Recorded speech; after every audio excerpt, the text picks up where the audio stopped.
Hey friends, hello and welcome back to this YouTube channel. In this video, I'm going to share to you on how you can fix registry errors on your Windows. So, if you encounter the registry errors, then let's go quick into the process. In the Windows search bar right here, you need to type CMD, which stands for command prompt. Then on the right pane, you have to click on run as administrator. Now this black window will appear, so simply type in here sfc space / scan now.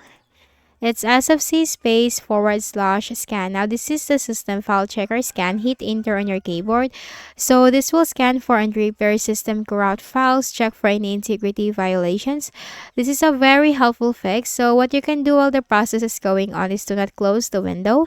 You can just simply minimize but do not close the window. And once this goes up to 100% completed, simply close out of here. Then go ahead in the Windows search bar, type CMD, click on Run as Administrator in the right pane. Now here you need to type this command DISM space / online space / clean up dash image space /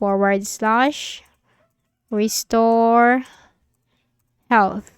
It's DISM space / online space / cleanup dash image space / restore health. Hit enter. So this will repair your Windows image. So the same with the SFC scan, do not close the window if the process is still going on. You can just simply minimize but do not close it.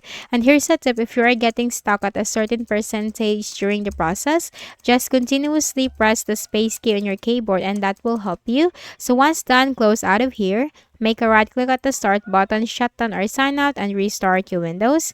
And for the final method, go ahead in the start button and click it. Go to settings. In the list of options on the left pane, you have to click on system. Scroll down and you will find recovery. Click on reset PC. But here's the thing: before you can go on with this method, make sure to back up everything. Make sure to back up all your data, personal files, and settings. Click on remove everything. Then here you have to click on cloud download. So after you have backed up everything, this will reset your PC, and after that you need to sign in again into your Windows, and that's it. So I hope this video helped you. Kindly please do not forget to hit the like button and subscribe to our channel for more videos and tutorials. Thank you for watching.